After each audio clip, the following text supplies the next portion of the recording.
Tenemos al doctor David de Luna en la plataforma a propósito de toda esta situación que estamos viviendo con el COVID. El doctor de Luna ha sido, vamos a decir, nuestro paño de lágrimas en todo este trayecto desde el principio, porque ha estado con nosotros explicándonos, dándonos los consejos acuciosos y necesarios. Doctor, bienvenido nueva vez a su casa, el patrón de la tarde. Buenas tardes, gracias. Muchas gracias, Yusi. Muchas gracias a todos por seguirme invitando. Doctor, sí, adelante, que la dialice. Siempre que el doctor viene, yo lo presento como nuestro acompañante COVID desde el primer día. Sin embargo, doctor, han cambiado algunas cosas. ¿Qué usted ve de novedoso en esta supuesta segundo rebrote del COVID? ¿Es esto un rebrote, doctor? Bueno, en sentido general es un rebrote, porque hay un aumento de los casos en varios países. Ya hemos visto cómo otros países más grandes ya han tenido que ir tomando decisiones de cuarentena, de cerrar los accesos públicos, de ir restringiendo a las personas en los lugares de contagio. Y evidentemente, por ejemplo, uno de nuestros vecinos más cercanos, los Estados Unidos, ha tomado, especialmente en el estado de Nueva York, ha tomado decisiones ya bastante fuertes y drásticas, pero otros países, por ejemplo, como Alemania, también se están preparando para cerrar. Italia también ha aumentado significativamente el número de los muertos. Es decir, que sí podemos en sentido global hablar de un rebrote.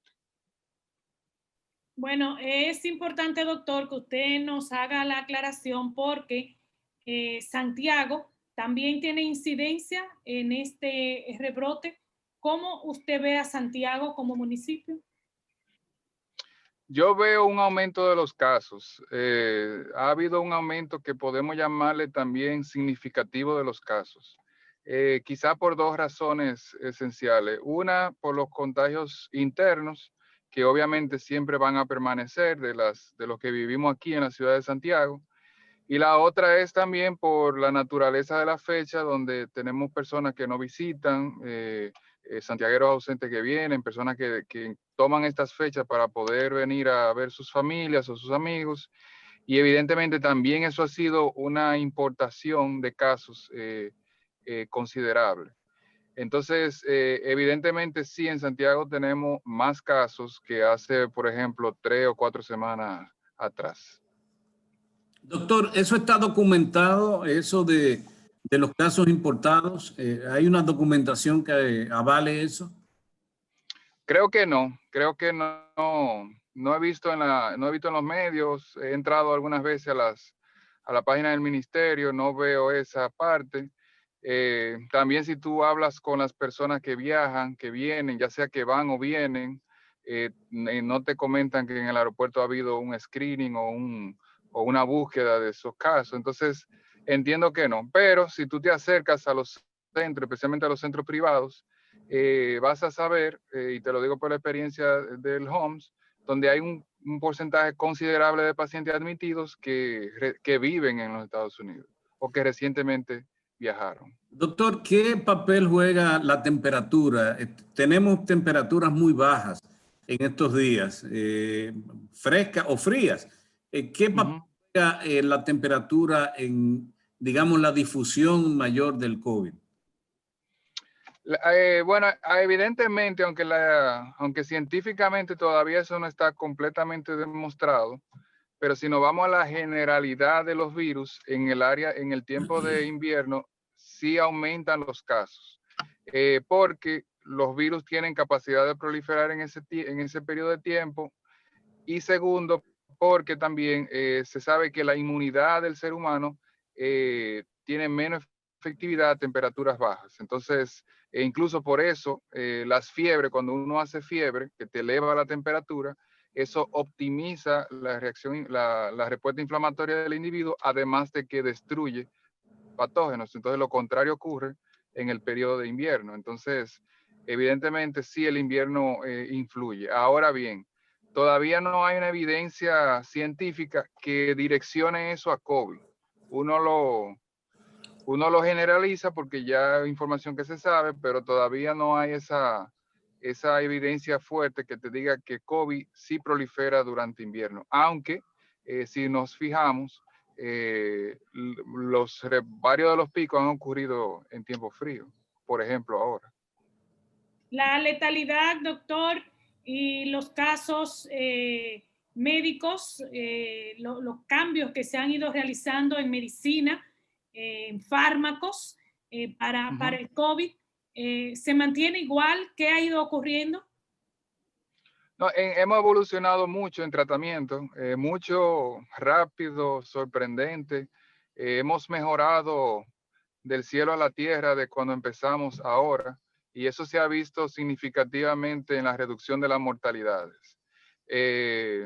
Estábamos de medicamentos que teóricamente podían tener un funcionamiento, como en el caso de la hidroxicloroquina, a medicamentos que sí tienen un efecto conocido antiviral directamente contra el coronavirus, como en el caso del Remdesivir.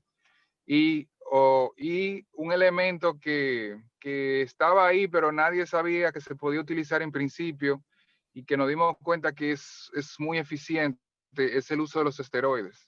Y los esteroides también le han dado una vuelta al manejo de los casos increíble, que yo entiendo que ahora mismo el mejor contribuyente en el tratamiento de los pacientes cuando lo tienen indicado, porque no todos los tienen indicado, ha sido la aplicación de los esteroides. También otras opciones que todavía se mantienen como el tocilizumab, que es un inhibidor de la respuesta inflamatoria exagerada contra el virus. Se sigue utilizando, algunos uno más que otro, porque hay evidencia a favor y en contra de ese medicamento. Pero yo entiendo, pero hemos mejorado muchísimo, e incluso han llegado ya, por ejemplo, en el HOMS tenemos dispositivos para suministrar oxígeno que te retrasan por mucho la necesidad de que el paciente vaya a ventilador.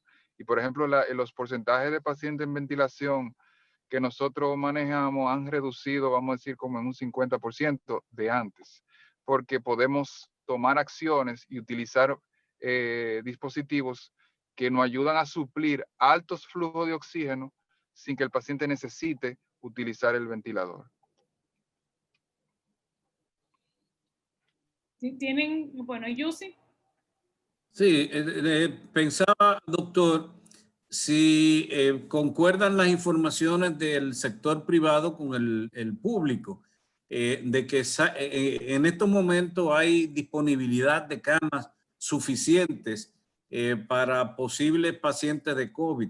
¿Es eso así en el sector privado? Sí, ahora hay suficientes camas. Lo que es, por ejemplo, lo que ha sucedido es que como redujeron los casos, hay camas que se utilizaban en COVID que ahora se están utilizando con otros propósitos. Sin embargo, por ejemplo, es simplemente un hecho de reorganización interna de los centros privados para poder habilitar nuevamente esas camas. Es decir, por ejemplo, el HOMS tiene 90 camas para COVID. Evidentemente, duramos un tiempo utilizando solo 30 camas físicamente con pacientes con COVID. Si hay la necesidad, y ya se empezó en eso, es simplemente rehabilitar esas 60 camas nuevas, y nosotros lo hemos ido haciendo estacionariamente, es decir, vemos que están aumentando los casos, que realmente la parte que teníamos ya abierta, ahora mismo las 30, se están completando, y lo que estamos haciendo es habilitando otro espacio más que tiene otras 30. Y así entonces entiendo que hasta ahora la cantidad de casos es manejable. Doctor de Luna, el manejo en sentido general en el país ha sido el adecuado del caso COVID.